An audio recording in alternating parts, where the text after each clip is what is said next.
With Joe Burrow sidelined, Cincinnati is reportedly begging the Browns to trade Shedeur Sanders. But Cleveland owner Jimmy Haslam just delivered a thunderous no. This blockbuster standoff could change the AFC North forever. Woof. Go ahead and do that, and then comment woof woof if you're not, so I know who the real subscribers are in the comments. You guys know I like to read and reply comments when I can. Okay, some big news broke recently. If you've been living under a rock, here it is. Ian Rappaport had said that star quarterback Joe Burrow is feared to have suffered a grade 3 turf toe injury, one that would require surgery and put him out for at least 3 months. That means the Bengals are in the market for a quarterback. They've been looking for free agents. They're also calling up teams, trying to make trades, I would believe. And it's because their room is kind of empty without Burrow. I mean, the Bengals are desperate.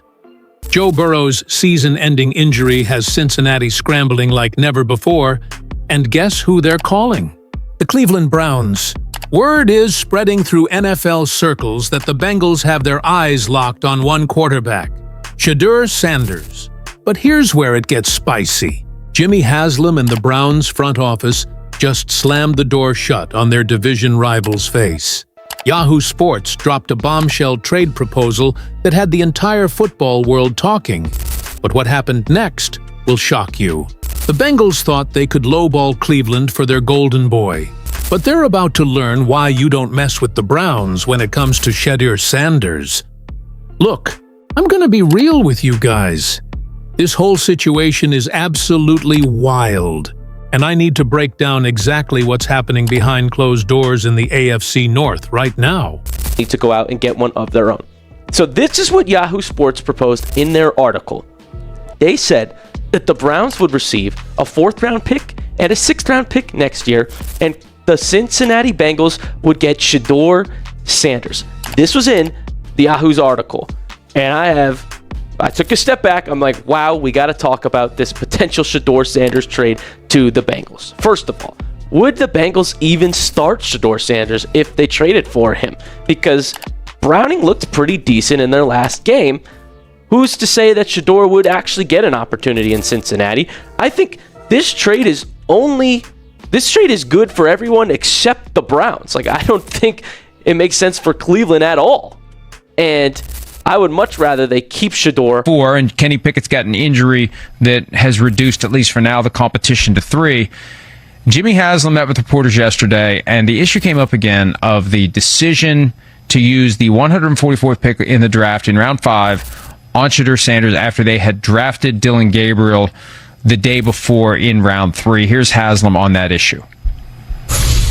We have good process, okay? And if you'd have told me, let's see, we picked him on Saturday, right? Friday night driving home, y'all are going to pick Shedeur, I would say that's not happening. But we had a conversation early that morning. So here's what went down.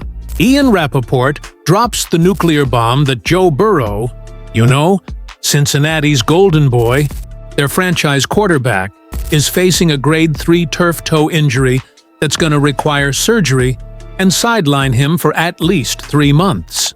We're talking about potentially the entire season, people. The Bengals went from division contenders to, oh crap, what do we do now? In about 5 seconds flat. Here, let's not make a trade to help out our foes, especially if Shedeur turns out to be worth the hype. Like, what if he is actually a good quarterback and we just gave him up to Cincinnati, our division rivals? We'd be clowned like the Browns already are in the media. I'm not a fan of it. I don't think we need to make a trade like this, and I wouldn't give up either of the rookies if we were going to make a deal. And don't deal with the devil, Cincinnati Bengals. I'm out on it. So, personally, I am not a fan, but I want to know what you guys think in the comments. Would you trade Shedeur Sanders to Cincinnati? Type Y for S, type Y for yes, type N for no in the comments right now. I want to know your opinion. Do we ship out Shedeur? The meetings were about. Consider the context. What were they meeting about? What they're going to do with the round 7 pick? No. They had a couple of meetings to talk about what they're going to do. And my guess is the first meeting was before round 4, and the second meeting was after round 4. Yeah. What are we going to do if he's there when we pick at 144? What should we do? And there's that view of, well, these players are assets and you can't have enough good quarterbacks. And who do they have backing up Burrow? Jake Browning? That's it. That's literally their depth chart right now. You think Jake Browning is going to carry this team to the playoffs? Come on, man. The Bengals know they're in trouble, and they know they need help, fast. So what do desperate teams do? They start making phone calls. They start throwing around trade proposals like confetti at a New Year's party. And according to Yahoo Sports, one of those proposals was absolutely insane. Picture this.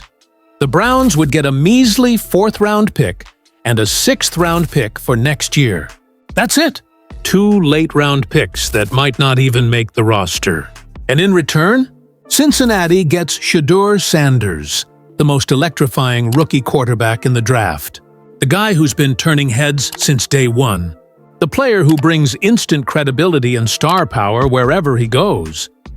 But here's what kills me about this whole thing.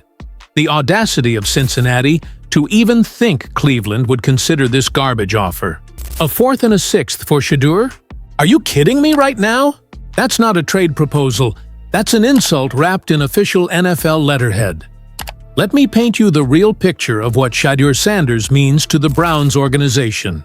This isn't just about football, though the kid can absolutely sling it. We saw what he did in that preseason debut against the Panthers. Absolutely magical. The poise, the arm talent, the way he commanded that huddle like he'd been doing it for years. But beyond the on-field stuff, Shedeur brings something that you literally cannot put a price tag on. We're talking about jersey sales that would break Cleveland records. We're talking about national TV ratings that spike every time he steps on the field. We're talking about bringing in a whole new generation of Browns fans who are tuning in specifically to watch this kid play. The marketing department at the Browns probably sees dollar signs every time they think about Shedeur Sanders taking over as the starter. And Cincinnati wants to snatch all of that away for 2 late-round picks? The nerve of these people is absolutely unbelievable. But here's where it gets even better. And this is where Jimmy Haslam and the Browns front office showed exactly why they're not playing games anymore. Word is that when this proposal hit their desk, it didn't even get a phone call back. No negotiation, no counteroffer, no thanks but no thanks. Just pure silence. The coldest shoulder in NFL history. And you know what? Good for them! Finally, we have a Browns organization that understands value. That understands you don't just hand over your future to help out a division rival who's in panic mode. Think about this from a strategic standpoint for a second. The Bengals are sitting there with Joe Burrow hurt, scrambling to find any quarterback who can keep them competitive. They're vulnerable. They're desperate. They're exactly where you want your biggest division rival to be. And their solution is to call up Cleveland and ask for help? The absolute audacity. Here's what really gets my blood boiling about this whole situation.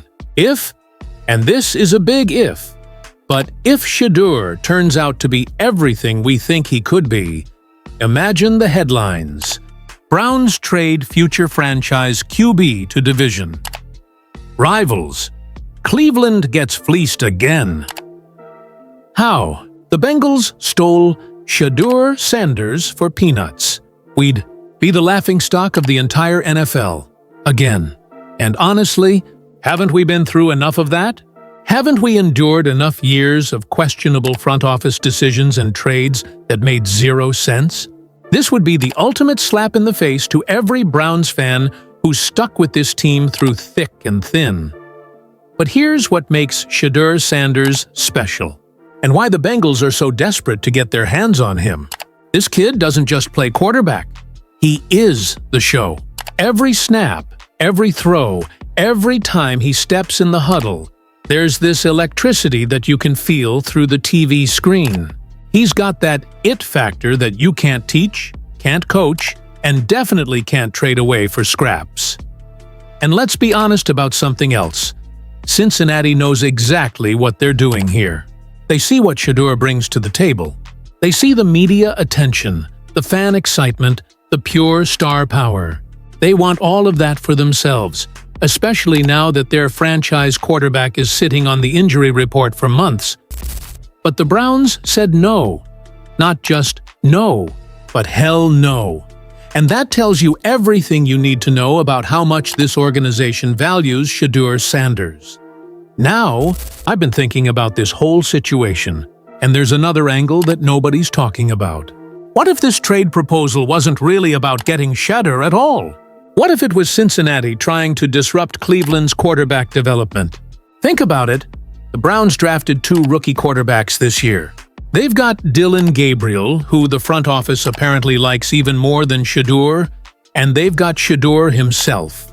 These guys need time to develop, time to learn the system, time to show what they can do at the NFL level. But if you're Cincinnati and you're looking at this Browns roster, what scares you the most? It's not Joe Flacco. We all saw what happened against Baltimore. It's the potential that one or both of these rookies could develop into something special. So what do? You try to break up that development by stealing one of them away. It's actually kind of brilliant in a twisted, division rival sort of way. But Cleveland saw right through it. And speaking of Joe Flacco, can we talk about how this whole situation exposes exactly what everyone already knows? The guy is done, finished, living off past glory while throwing interceptions like he's being paid per pick. The fact that the Browns are starting him over 2 promising rookies is honestly embarrassing at this point. But here's where it gets interesting. If the Browns were going to make a trade with Cincinnati, and I'm not saying they should, but if they were, why wouldn't you trade Flacco instead? He's a 1-year rental, he's clearly lost a step, and honestly, he's probably hurting the team more than he's helping right now. You could market it to Cincinnati like this. Hey, you want a proven NFL starter? Here's your guy. He's literally our current starter. He's got playoff experience, and he knows how to manage a game. It's not the worst sales pitch in the world, especially for a desperate team.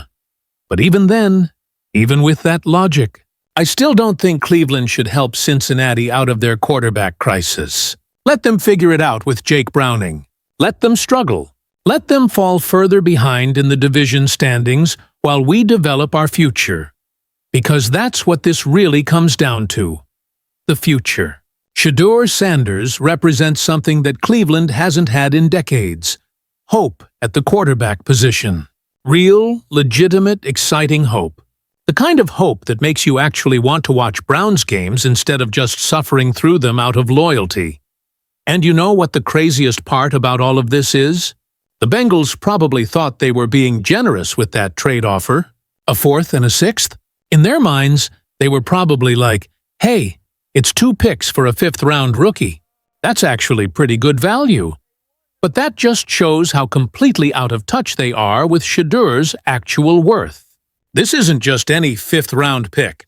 This is a guy who could have easily gone in the 1st round if teams weren't scared of his personality and his dad's influence. The talent was never in question. It was everything else around it. But Cleveland looked past all that noise and saw what really matters. The kid can play. And more importantly, he can sell tickets, jerseys, and hope to a fan base that's been starving for all 3. So when Cincinnati came calling with their lowball offer, Jimmy Haslam and company didn't even dignify it with a response. Because why would you help your biggest division rival solve their quarterback problem with your most valuable asset? The answer is simple. You don't. And honestly, this whole situation just makes me more confident that the Browns are finally making smart decisions. They're thinking long-term instead of just trying to patch holes with whatever's available. They're understanding that some players are worth more than their draft position suggests. Most importantly, they're showing that they won't be pushed around by desperate teams throwing around insulting trade offers. But here's what I really want to know. And this is where you guys come in. Do you think the Bengals will come back with a better offer? Because let's be real, Jake Browning isn't going to save their season. They need a quarterback, and they need one fast. And if they do come back, what would it take for you to even consider trading Shedeur? A first-round pick? Multiple picks? Or are you like me and think he's completely untouchable no matter what they offer? Because at the end of the day, this is bigger than just one trade proposal. This is about the direction of the franchise. This is about whether Cleveland is finally ready to build something special, or if they're still willing to help their rivals at their own expense. And based on how they handled this situation, I think we finally have our answer. The Browns are done being everyone else's doormat. They're done making trades that benefit other teams more than themselves. And they're definitely done helping Cincinnati figure out their quarterback problems. Shedeur Sanders is staying in Cleveland. And honestly, that's exactly where he belongs. So what do you think about this whole situation? Are the Bengals crazy for even trying this trade? Should the Browns have at least listened to what Cincinnati was offering? And most importantly, do you think Shedeur is going to prove all the doubters wrong when he finally gets his shot? Let me know in the comments below. And if you're not already subscribed, what are you waiting for? Hit that subscribe button and the notification bell so you never miss any of the drama happening in the AFC North. Trust me, with the way this season is going, you don't want to miss what happens next.